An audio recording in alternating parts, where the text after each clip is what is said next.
करोतु कल्याणं आरोग्यं सुख संपदां आत्मज्ञान प्रकाशाय दीपज्योतिर्नमोस्तुते कर्म साक्षी दीपनारायणाय स्फटिक प्रभाय सुश्वेतहाराय सुमंगलाय सुपासहस्ताय जसासनाय जलादिनाथाय नमो नमस्ते।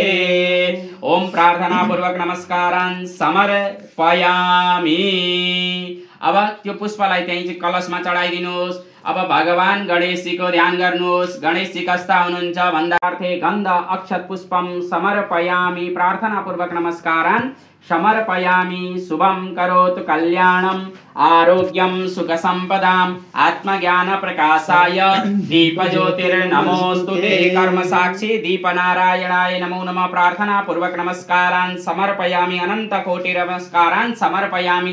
त्यसरी नै अब कलशको ध्यान गर्ने। तत्वाजामि ब्रह्मणा बन्धमान सदा शास्ते जजमानो अभिर्वीयैडमानो वरुडे हवद्युर्षगो समान आयो प्रमुखी कलश स्थित बम वरुडाय नमो नमः। भो वरुण भगवान यहाँ गच्छ। सबै तीर्थहरू यही आएर विराजमान भइदिनुहोस् भनेर सम्झिनु है। गंगे च यमुने चैव गोदावरी सरस्वती नर्मदे सिन्धु कावेरी जलेस्मिन् सन्निधिं कुरु।